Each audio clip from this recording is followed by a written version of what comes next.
You seem to have solved the omni-channel approach. You've been around since 2000 and yet you're doing it better than nearly anybody. Explain how.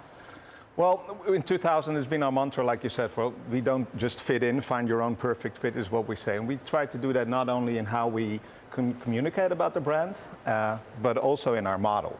I think in 18 years ago, we started as a direct-to-consumer online company, and we quickly found out that for a product like ours, people still want to have stores. And so we use online as driving people to our stores. That allows us to have stores. And by now, over 100 locations worldwide in all the cosmopolitan cities where people can find their perfect fit. There's tailors in the store that can do the alterations as you wait.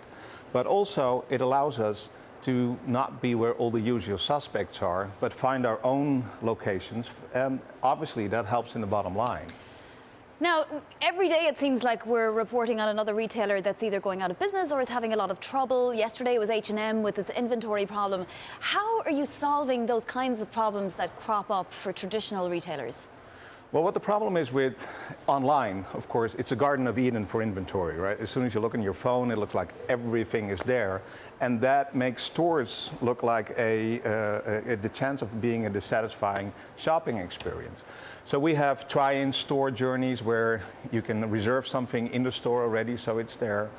We've already merged online and offline in our backend 18 years ago.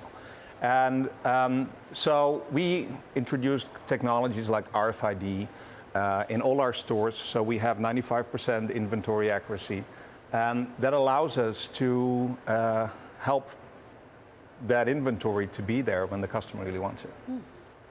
Fokke, given how much retail is changing and given how you're going about trying to reinvent, you're trying to do everything that's different to the old ways, whether it's inventory, marketing, real estate, customer service, operations. How do you envisage retail in 5 years, 10 years? How much different will it be to how it is today?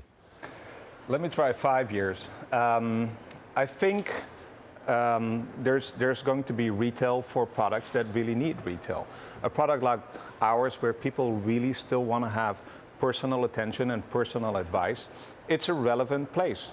But it's also relevant for online. We see online for our kind of products also a place where people want to have personal advice and talk to somebody in customer service. So we're trying to merge these worlds. If you're shopping online, you can talk to somebody into a store, and vice versa. We're extending the offline journey into online, making it a personal journey that's connected to the person that, first of all, helped you. You're fresh off the WWD Menswear Summit, which took place in New York City yesterday. What was the feeling there about scaling, whether stores like yours can scale? I know you want to grow. Well, scaling for us is, we're about relative scaling. We have about 35 stores here in the US, we have 100 worldwide, and we grow relatively because we want to make sure that our execution is done right. We're about making a beautiful product, completely Italian fabrics, a lot of handwork in there, and which is all great. But if you get the wrong size, then that doesn't work either. So we're about making sure there's people in our stores that are very well trained. And so we grow relatively in a way that we can maintain that quality. We got to leave it there, Fokke, but just very briefly, will these tariffs impact you that the US is talking about in China? Because your suits get made in China, right? Everything else is done. From the labor is in China, the fabrics is in Italy, so relatively I think we're going to be okay.